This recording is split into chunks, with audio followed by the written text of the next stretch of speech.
and welcome to another episode of Let's Talk Entrepreneurship.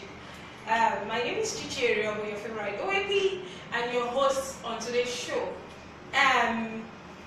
It's an amazing Tuesday. And we are sliding slowly close to the day of Valentine's. So as you can see, I am in the color for the season. Okay, so it's a season of love. But today on Let's Talk Entrepreneurship, I have a very special person. She's very dear to my heart. She's very dear to the entrepreneurship industry. She is very dear to so many people because she has affected so many lives. She has impacted so many lives. The person I have on today's show is an amazing woman who has tasted what it means to be on the streets. She has tasted what it means to have nothing. She has tasted what it means to be disappointed. She has tasted what it means to struggle, but to survive in a Nigerian environment as an entrepreneur. She is not just an entrepreneur doing business. She is also a social entrepreneur because she is involved in a lot of social works, which also I am aware of, and some of them we are partners together in it. Ladies and gentlemen, help me and welcome my guest on today's show, Eniola. Adeniji. Thank you very much. Hi everyone. My name is actually Oh, sweating. Oh, okay. I don't think your head shoots well because I didn't say anything that is out of the ordinary. Okay. Yeah. Okay, my people, viewers, fans, Eniola's friends, and Chichi's friends. Here is Eniola Adeniji. Eniola today will be sharing with us on her journey as a Nigerian entrepreneur. So we don't have so much time, so I'm going to leave her to summarize from when she struggled to when she picked up to when she traveled abroad to everything. You have so much to learn from her. Please talk to us because I'm a startup also and I have so much to learn. Okay, I'm quite shy. Ow! It's easier for people to mistake me for who I am on social media. I'm the writer, not so much of the talker.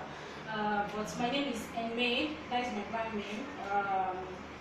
Eniola Adeniji, but most people know me as Enme. Who is Enme? Enme is somebody that has been to the two sides of the world, literally. I've been through Naga to Prada, like my friends call it. I've been on the street. I've known what it means to walk on the street of Lagos. I grew up in a very tiny place, just like most Nigerians will say. I think that is a story that most of us share in this part of the world, that we all have kind of found our way ourselves down there, and we found a way to strive from the bottom and just make something out of our lives. Yeah. So that is my story, just like thousands of other people's story out there, of a little girl that was raised by a single mother and literally struggled to go to school, swept her school to pay through school fees and all those things. And I've hopped on the street of Lagos. I've walked Toyota, yes, I've walked nylon, I've lived on the streets, I've been stranded without a house to live in, and I know what it means to depend on other people to even have a place to lay your head at night, and I know what it means for them to wake up one morning and say, okay, you can't stay here anymore. And then you have to go for the next place to find a goal. So, but I knew that there has to be better. I wanted more. I couldn't just settle for average. I just hated average. I knew that I can't continue from the trend that the ones older than me have gone. I wanted to set a new trend. I think that is what drives me. And one of my greatest power is that I conquered the fear, especially the fear of death. I think one of the greatest fear for us in Nigeria is death. We are scared of death because fear. Nobody wants to die. Nobody wants to die. But the day you conquer death, I tell people that my greatest fear is not death. I'm not afraid to die at 30. I'm not afraid to die at 40. But I'm afraid to die and not make impact. For me, it's not about making a living, but leaving a legacy. That is what drives me. So I've been able to conquer that fear of death. I'm not afraid of death. So being able to conquer that fear was the beginning. It was just because you were able to face obstacles. You are able to not just walk on mountains. You can move mountains without fear. That is what drives me. Starting an entrepreneur, considering the fact that you have tasted the streets, what was it? What was it like? You know, deciding to, an average person would have said, I've gone to time to look for a 9 to 5, which is not bad anyway. But now it's a different thing to also go ahead because it's not more like an average Nigerian would say. Being an entrepreneur in this country is not more. It takes a whole lot. You know, it's another whole process of denial and sacrifices, considering what you have gone through. What was it like? Okay, for me, I didn't just enter into the world of entrepreneurship. I started off working. I've been working since I was 19. I've been working, so even going to university, I finished from University of Lagos, studying business administration. While I was schooling, I was also working at that time. I grew from being a girl that works in a factory that covers cream, to being a receptionist, to being a PA, to being an assistant manager. I grew up right from there. Literally, as I grew physically, I grew my mind. So I've worked in different things. I've worked in the technology industry, I've worked in advertising, I've worked in media. I evolved over time. I learned because nobody is an island on their own. You don't just begin, you have to begin somewhere. And as an entrepreneur, I think one of the things that drives us down, everybody wants to be an entrepreneur. So we don't pay the dues. Okay. You should be able to pay, you have to pay the due. You don't just arrive there. You learn what you need to learn per time. You work with people that have been there. There are some mistakes that a lot of entrepreneurs should have been able to avoid if they actually have worked somewhere before. Yes, there are some things that I learned while working in different industries. When it comes to technology, I became very involved in technology because I once worked at a technology firm, network business systems, and I learned a lot when it comes to tech there. That was where I developed a passion for programming, and I picked up bit by bit of programming. So those things helped me. And when I began to get to the time that I knew that I wanted more, and I can't get more, that's more that my soul paid for from 9 to 5. So I love fashion a lot. I love fashion so much. I think that was your first business. Yes, that was my first business. I love fashion so much.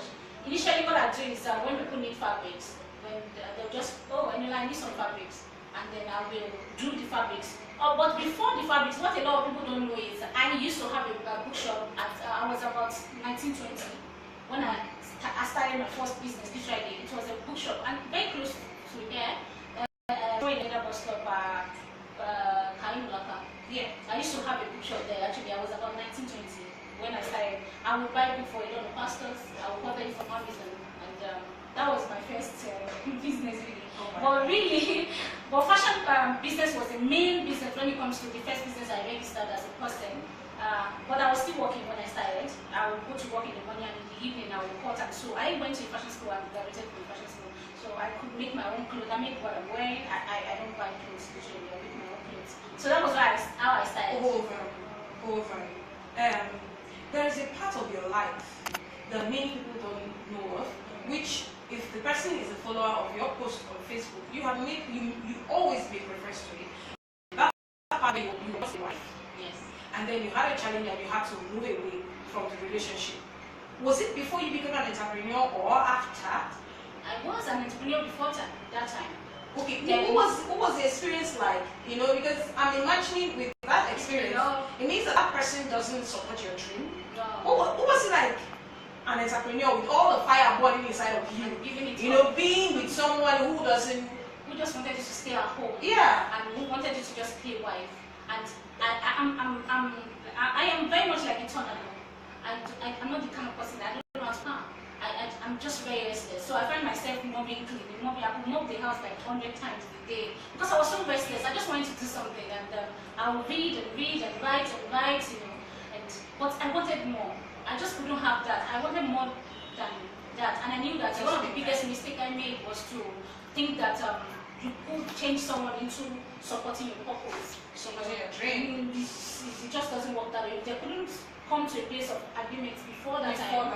Yes, there was no reason to work. So just a mistake. So I gave up everything that I am and walked into it, and then my life was on hold for 3 years. It felt like 33 years anyway. So it was the 3 longest year of my life, and of course, eventually I came out, and coming out, I had no job, I had no money, I had no house, I had nothing, and I literally had to start up all over again. And that was just the beginning.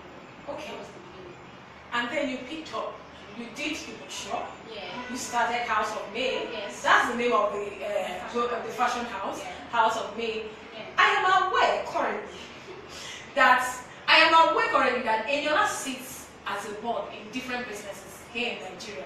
Majority of them, yes, they are all startup businesses, but I know these businesses one-on-one. Majority of them, they have potentiality of growing or becoming a big business. What's it like? Being going back to different businesses in Nigeria, what's it like being an entrepreneur in this country with the current economy situation? Being And please, I would like you to make reference to, you had a very terrible experience recently. Yes, it takes tenacity, really. It takes a power to just a drive for power. It takes fearlessness. It means that even in the midst of the storm, that you choose to rise regardless of it. I tell people I don't do pity party. When I get pulled down in the industry here, you get pulled down, yes. And it's harder being not wanting to play to their game because there's so much shrewdness going on. And if you don't want to play to, you'll be pulled down. I was pulled down several times. I go into business partnership without having idea of what I was going into, and I regretted it because I signed a document that I had no idea what I was signing. You understand? But in this part of the world, it's twice harder than it is in other places. In fact, it's maybe 100 times harder than doing business here. But there are people here that are thriving. Not as much as you would other people in other places, but people here are actually thriving. People are thriving. Yeah. And like you said, I help entrepreneurs and startups grow. Sometimes one of the challenges for startups is that we can't go beyond the thinking to actually doing.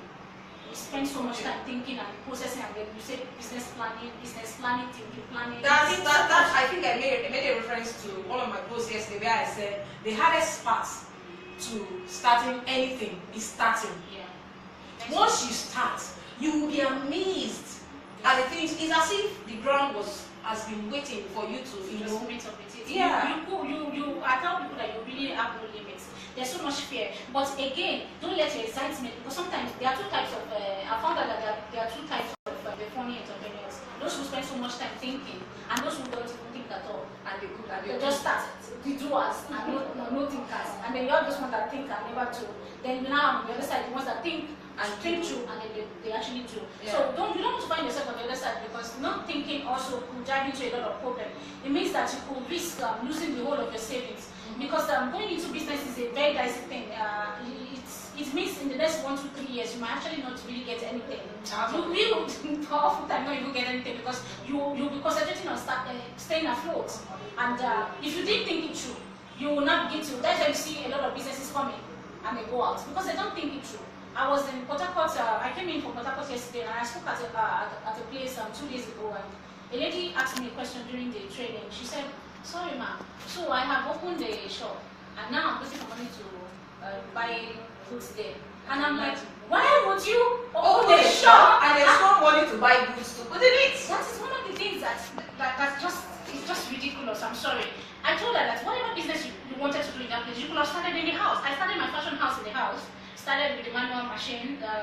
Then it was about 15,000, and I would sew in the house when I come back from work every day. It was until my business grew up to a point that I couldn't handle the customers again in the house again, and by myself, because I was sewing at night and leaving at weekend. I was so stressed. Then I began to look at. I got the first tailor. We got a small place, and I got a small tailor that was always working. So when I come back in the evening, I go there, we work together. Gradually, I have 2, I have 3, and there are 4, 5, 6, and then now I have 6 of them. My self-setup, but I rarely have time to sew anymore. But you have to start somewhere. We don't want to start. Everybody wants to start big from the top. Anything like that is just a disaster going to happen. You have to start, and then you have those that will be, everything they're thinking about is that I'm looking for investor. Investors don't want to invest in something that they don't even know. I can't see the feasibility. I don't know if it's going to work. If you should be able to run your own business successfully for at least a year, between a year to 3 years, before you can boldly walk up to somebody and say, "Come and invest in my business." If I can't see anything on the ground, why would I? It's like standing on top of a mountain and sprinkling money down. It's just a total waste. So it's not really that people don't want to invest in it, but people want to see that you know what you are doing. Exactly. And you see 1 year, after a year, the business is gone. All the families and friends that gave them money to start, you cannot ask. You understand? That's why sometimes I even tell people, want to collect money from the microfinance bank, because it actually helps you to be accountable. Every week you have to pay. If you don't pay, they lock you up in the toilet or something. It has to. Okay. Yeah. Okay. We are getting somewhere. We are getting somewhere. Okay. You do different businesses. I am sure that just like so many people that are watching, like me, I want to. What are the different businesses that you are involved in? Okay. So I know that I'm a very close follower of hers. We are closer than just Facebook followers. So, but I want you to also know with me what she does there. So tell us. yeah, I have the fashion house, which is the House of May, and then I have Ritual Consults. Ritual Consults is I'm also into digital marketing and also a business coach. That's the aspect that is mainly into consulting. We do digital marketing, we do branding for companies, and then I have my NGO, which is the Woman of Value Initiative. That is something I'm very passionate about. For me, what really drives me is about being able to make impact in the lives of people. So it's one of the things that drives me with my businesses, because I'm able to use what I make from there to be able to push what I believe in, which is the Woman of Value. I think it's under the Woman of Value that you sponsor young ladies to school. Yes, yes. I'm very passionate about young girls because somebody took the time to notice and pick me up off the streets to help me be who I want to be that I am today. So I'm very passionate about girls in the slum, girls that came out of the houses that they have no hope to go to school. So I and a couple of friends and then some beneficiaries have been able to help them. I have 122 of them that we sent to school with mentor.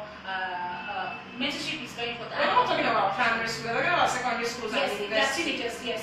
My girls start from secondary school to university. One of them is actually serving right now. Wow. Yeah, so I also have Black Lagos is my leather company. That's the one. I have a bag I bought in here. That is one of my brands.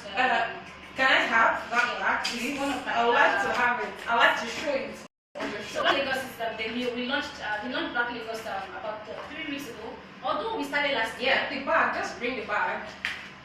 Although we started last year, but it was strictly on pre-order. People had to pre-order it for us to make it. But this year we decided to go full time. I like this. I think this is staying with me, right? Yeah, sure. This is actually one of our designs. This is a backpack. I love backpack. I'm a geek and just hide behind this fashion. So we have different design for it. But every of my business, they are not just things that I went into because other people are doing them. They're things I'm passionate about. Everything I do revolves around things I'm passionate about. So it means that even on those days when it feels like sales are not coming, because I love doing what I do, I'm not easily disappointed or easily like, oh, it's not working, nobody's buying, I'm giving up. That's why I advise people that start a business around something that you love doing. That even days that way you're not making money from it, you still keep doing something. There's more. Money can't be money. Your motive for starting. Yes, of course, I'll tell you, of course, at the end is money. But don't let that be the driving force at the beginning of any business, because you'll be disappointed. You'll be very disappointed if the only thing that is driving you is money. Oh, she's having this entrepreneur, she must be making a lot of money. Let me go and start my own so I can make a lot of money too. Oh, you are literally the case that you'll be very disappointed. There has to be more. There has to be gone at the place whereby the reason why people go into business is to make money. Now it's all about what do people want. It's about meeting needs. It's really about meeting needs. Going into business should be about meeting needs. What is that need in the community that you are in right now that you feel that are people struggling to do? So sometimes we live in you talked about the business gone bad earlier in the week. There's a business I realized that there's a need I realized that people have very much in the mainland. So I had a business partner decided that okay, let's solve this. That is what drives me when it comes to businesses. We identify needs and then we go ahead. Beyond meeting that need, you don't just assume that you know what people need. We go out to do feasibility studies. We ask questions. Do you need this? Because it's easy for me to stand outside and feel that I know what everybody else needs, and they are probably just doing fine on their own. Do you need it? And if you have it, would you patronize? And if you patronize, how much would you be willing to pay for it? Exactly. You know, you make those anonymous questions in several. We did that for several neighborhoods before we eventually said, okay, now that we know that people actually really need this, beyond just our imagination, people do need it. Let's go ahead with it. And, okay, if you're joining us for the first time, it's Let's Talk Entrepreneurship. And today we have Eniola Adeniji, CEO House of May and Board of Directors, so many other growing businesses here in Nigeria. She's sharing with us on surviving as a Nigerian-born entrepreneur. Now, Eniola has said a lot of things already. So if you're watching and you have a question for her, you're a startup entrepreneur, or you are an aspiring entrepreneur, or you are even a 9-to-5 person, whoever you are watching and you have a question, kindly drop your question. She will be here to answer your question, and after here, and amazingly, she does business coaching. So I am I'm giving Eniola to everybody on a platter of gold. So if you are a startup entrepreneur, if you're starting anything, you are planning to start in the next 2 years, Eniola is here. She would give it to you. Please, can you tell us about the startup solo? Okay. Startup solo. Let her tell us about startup solo. Startup 1.0 going solo is something that I had some friends realize that we kept seeing businesses that come into the market, and after 6 months, a year, you ask them, how far? They're like, I'm not doing the year, I'm doing something else now. And we begin to feel that, do we really have platforms that are sincerely able to help people? Because I see a lot of platforms like places like Facebook, you will see, yes, I believe that as startups that we should invest, you should invest in training a lot. But sometimes I see some of those trainings and the prices are so ridiculous, they're so expensive. And I'm like, I'm still trying to gather 100,000. Like I'm trying to imagine when I started, when you're still trying to gather 100,000 to start a business.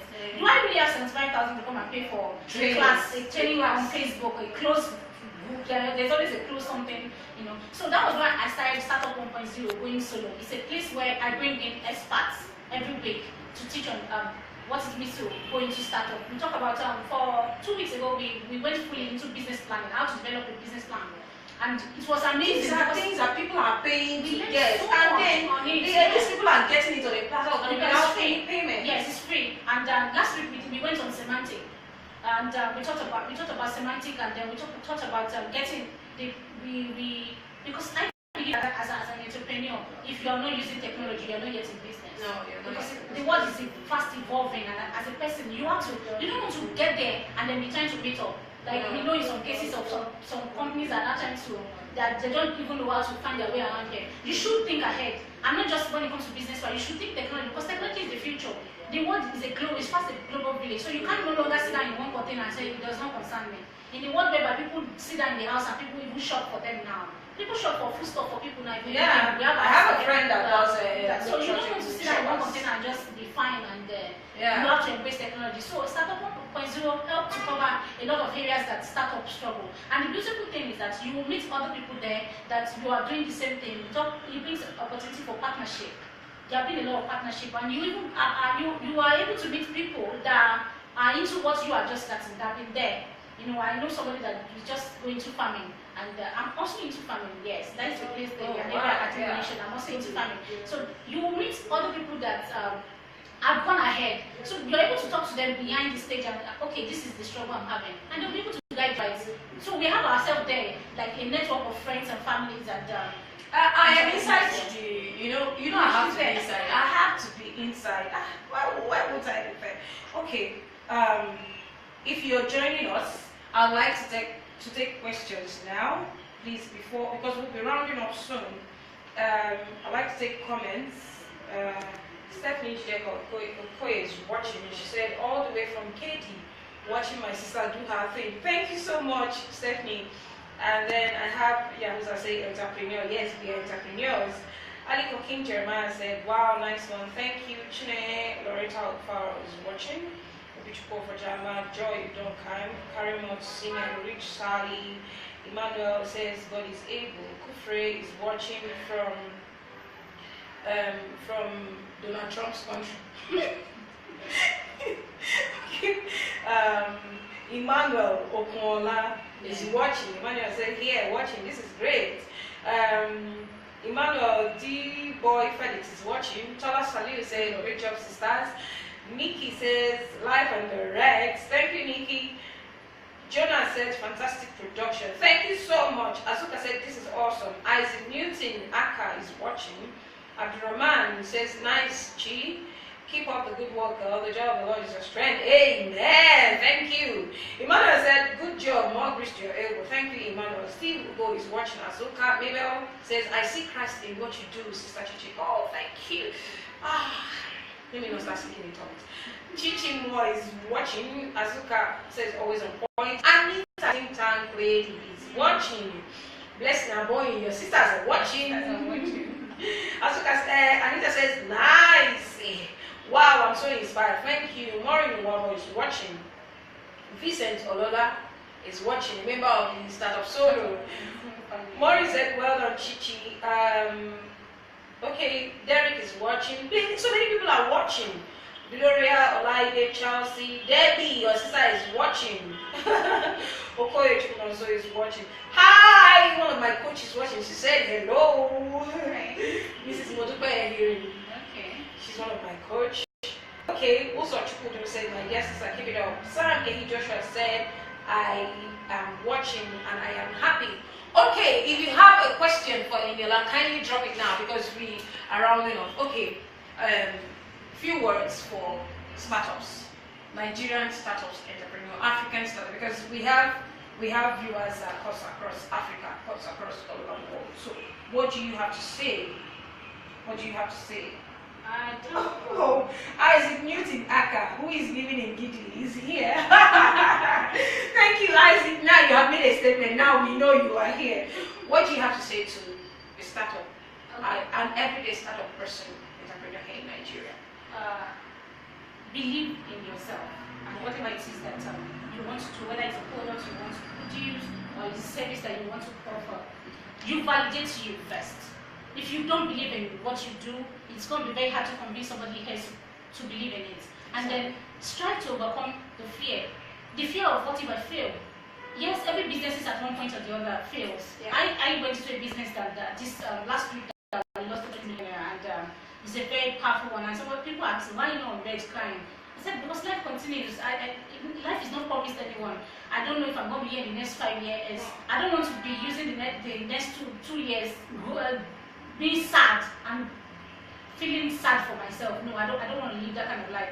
So as an entrepreneur, I tell you, believe very much in what you do. And why I encourage you to start, get information. Is the word of information. You can't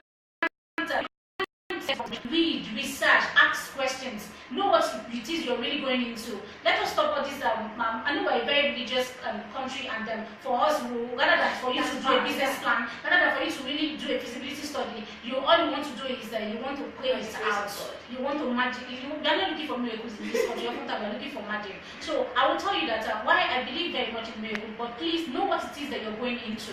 Ask questions. Don't assume that you know what people need. Ask them if they actually really need it and are they willing to pay for it. What are they going to pay for it? Do you have competitors? What are they doing? Don't go and be kabashing about your competitor. Pay attention to them. You need to pay attention to them. What is making them stay on? Why are they still staying on top there? How can they? You can't. Sometimes people that have already built this kind of level of business, you can't just come there and disrupt things that fast. But you don't necessarily have to compete with them. But you can find a leverage, find your own leverage, and then make your entry. And things are going to always going to be rosy.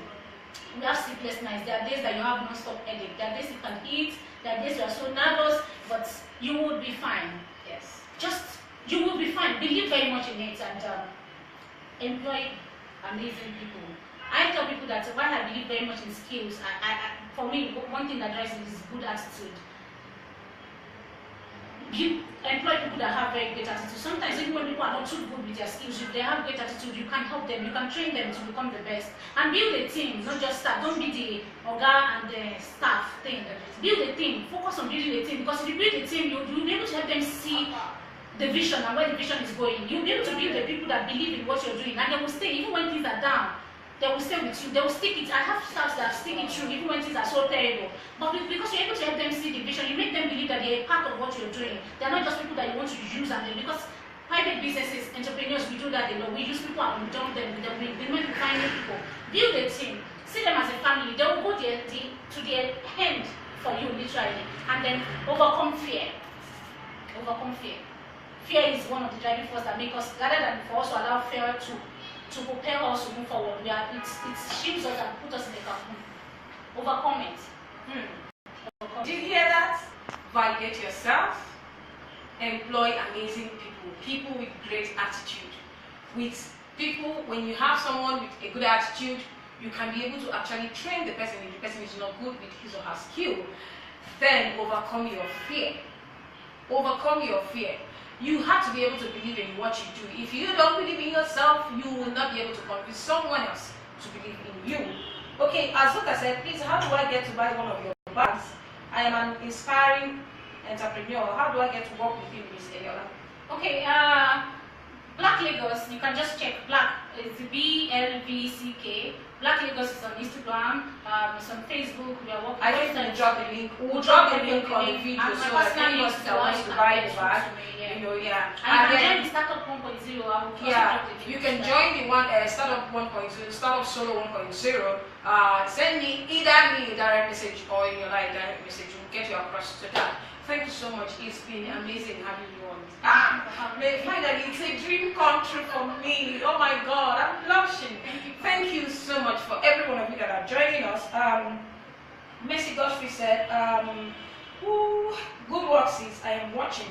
Okay, Azoka, drop your feedback again. Say, wow, I love these keywords, overcome fear. Thank you, Azoka. I'm glad that you picked something out of today's talk show. Thank you to every one of you that joined us on today's episode of Let's Talk Entrepreneurship. Me and my guests, we are very grateful. And on behalf of my crew, we are grateful to our guests for being on set with us. Thank you so very much. The time is short actually, but very soon. Remember, I promised you that we're getting into TV soon. Your prayers have been answered. We are getting into TV soon. But it doesn't mean that we will stop being on Facebook. It just means that from TV, we have one exclusive interview with Eniola, and at that time, you would have amazing questions. Just pile up your questions. Okay, somebody dropped a comment. Isaac said, normally I stick with the creative side of things. Now you ladies are making me want to be a businessman. Yeah, come and be a businessman. Creativity is also a business. So let's just find a way to work around it. We'll always find something that we will do with you, Isaac. Thank you so much. And Cross Justice, Toby Mystic is watching. She said, is it a she or he? He said, well done. Thank you, Toby. Cross Justice is also watching. We are rounding off people. It's Let's Talk Entrepreneurship. And on the set of this show, we share entrepreneurial stories and we celebrate entrepreneurs.